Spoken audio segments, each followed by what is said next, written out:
Five, That's four, weird. 3, 2, 1. I'm John That's Miglosh why I for the linked it. Wisconsin DMA and the International Society for Strategic Live. Marketing. Okay. Now, I can't turn the sound off. Okay. Well, my style consultant sent me this, and so I thought we'd start with it, and I really liked it. This is how technology has changed our lives. One of the ways. Okay. 15 years ago. Letters. Ding, you got mail. Yay. Okay, so 15 years ago, we got email. Today, 220 unread emails. Mine's more like 500 a day. Oh, man, I got a letter. And that's the way kids see mail, and I want you to understand that. I found out there's this new website tracker. It's called Blacklight, like you can shine a blacklight on a website. And it goes and finds out whether a website has cookies coming at you and all sorts of other stuff. And so I thought, that sounds interesting. And so I went over to, let me see if I can get this to work. I think I'm going to end up, here we are. I'm going to end up in this web page, and I'm not sure if I will get it to work. Let's try going like, yeah, there we are. Okay. And so this is Blacklight, and I put in wdma.org, and it's really cool what it does. I'll show you. I think the results will show, but it scans back and forth, kind of. I guess it already did it, but it goes purple back and forth like a blacklight. It really did look cool. And it found 3 ad trackers, which is less than half the average, and 1 third-party cookie, which is less than half the average of 3 that we found on popular websites. Now, the funny part is, of course, I don't remember putting those on there, because I'm the system guy for WDMA. You know, WordPress pop-ups come up, and they offer you, track visitors and stuff.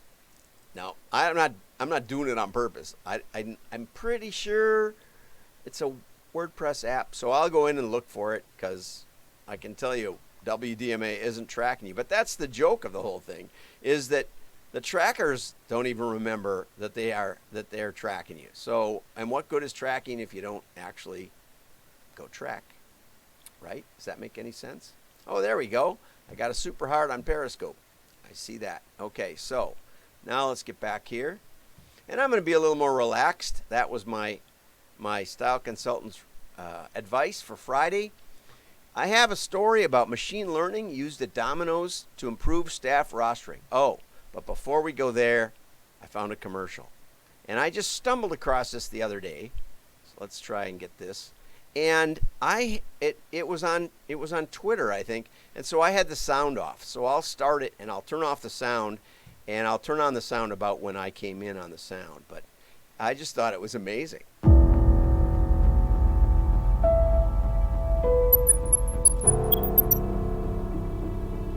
So at this point, the sound is off. I don't know what's going on. It looks like a movie trailer to me, and I didn't get so much of what was going on here. But I thought it was funny. Okay, so the guy puts on a backpack, and all of a sudden, he's jumping out of a plane. And about here, I started wondering what was going on.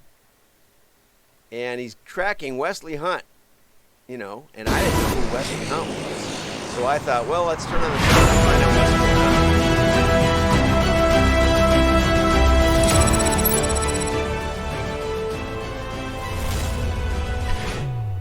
on. Still no clue.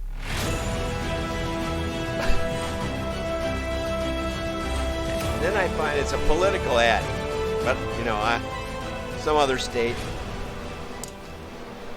You still know how to fly one of these things? Dan Crenshaw. I'm putting a team together, Wesley. You in? You know I wouldn't miss this for the world, right?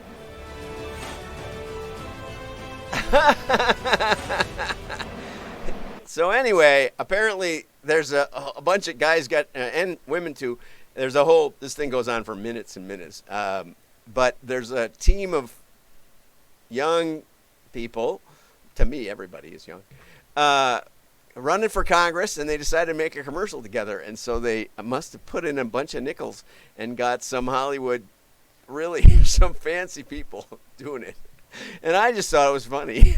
So, as a political ad, I don't know what they stand for, really. But that may be the trend these days. One party candidate for president doesn't seem to answer any questions. So, is that in Texas? I got a clue. Yeah, I did notice Texas was on the map, so I figured it was Texas.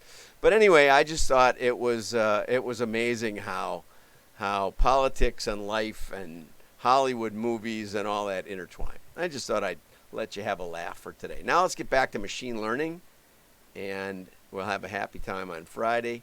So anyway, Domino's implemented a machine learning system. Now, part of the reason I wanted to touch on this is because I'm on the lookout all the time. If you can find me case studies where machine learning works, it's so easy to find where it doesn't work. But if you can find me case studies where somebody actually thinks they made money implementing machine learning, because according to Forrester, 87% of AI and machine learning projects never even get to ROI to find out if they're going to make money or not. So if you got any applications for machine learning that make money documented, I want to see them. I have some, but there aren't many. And most of the time, they're forward-looking, and they say, well, this is going to make money. There was a graph a couple of years ago. It was just hilarious. And it was from a big accounting firm, and they said, if you don't get into AI, you could lose trillions of dollars in sales. And they showed companies that don't get into AI, companies that do, and it was way up here, trillions of dollars. And then there was a little asterisk on the bottom of the graph, and it said, only the first column is actual numbers. The rest are just made up. And that's kind of what we're facing. So there's a lot of excitement and investment, although not so much now, and a lot of disappointment. I think there's more disappointment than there is excitement right now. But anyway, so what Domino's did was they said, some nights were busy, some nights were not. So they're using machine language to build accurate rosters based on forecast sales. Now, is this rocket science? They have a hard number, right? They have the number across New Zealand and Australia of what stores are busy on any given night, what stores aren't. And so they have a dependent variable, which is a little like that labeled data set I'm talking about all the time. They have a dependent variable, the amount of sales per day at a Domino's. Now the question is, what variables can they find that look like they correlate? That's the game, okay? That's always the game. And so now they can look at the weather, they can look at the day of the week, they can look at the time of day, they can look at whether there's a big sporting event, in a home team playing, or a home team playing out of town, because maybe there's more TV watching on those days, a holiday. Those are the kinds of variables they're going to throw in. They're not hard variables to find. You can load your favorite sports team's calendar right into your Google Calendar. And I do that for the University of Wisconsin Badgers football team and basketball team. So the data is readily available for the big stuff. And here's another thing. It's heuristic. In other words, if they get it wrong, they can make a projection and they say, okay, so now for the next 2 weeks, we think these are going to be the busy days and these are going to be the slow days. And they probably only project, these are above average busy, so put an extra couple people on, or below average busy, so don't put a couple extra people on. Makes perfect sense, right? And then, the rest of the time you don't have to worry about it. And then they can see how good they do. That's the big key, okay? That means a heuristic system, okay? That's what we do in mail. That's why it works. We have those same pieces. Those same pieces are replicated over and over. So, and what do they say? It happens. They said, previously, our franchisees and managers build rosters manually, relying on anecdotal knowledge about which days were busier or quieter. And cognitive rostering takes the guesswork out of it.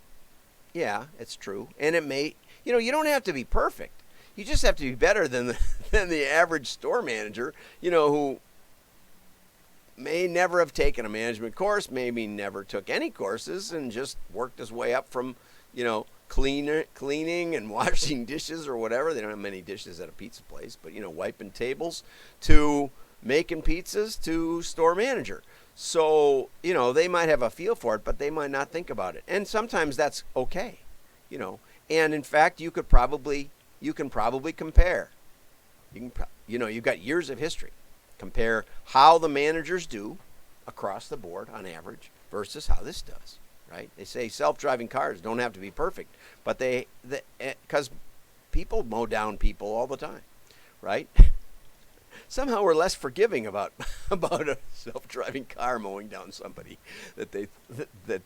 where they thought a stop sign that had some paint sprayed on it or a sticker put on it suddenly is a speed limit sign instead, and they just go right through. We've talked about that. So, with labor being one of our highest costs in the store, it's important we are as accurate as possible when it comes to rostering. How many people should we call in on a given night? Makes perfect sense. I'd love to see. Here's the missing piece. Okay, the missing piece in this is they talk about that they can do it now, but they're not. Notice they're not talking about. They're not talking about whether it makes them any money, right? They're not talking about that piece, and that is the missing piece, right? The missing piece is that they don't say, and this saved us 10% on labor costs, which over year on 800 stores is $3 million, and the project cost us $50,000 or $500,000. That's the missing piece. That's where we want to take the case study. Maybe they feel like it's confidential, but I really believe that that's where we need to be. We need to talk about a hard number ROI, and they don't. And that is part of the problem. Anyway, but we're going to move into that. We're going to do case studies. We're going to talk about growth, explosive growth, and why mail is a missing piece and why there's a missing piece in mail for most mailers. Have a great day. Like and share. Your friends will know you're smart. I got to keep it going. Yesterday it got cut off, they told me. And so I'll keep it going a little while longer. And then I'll cut it off. Bye-bye.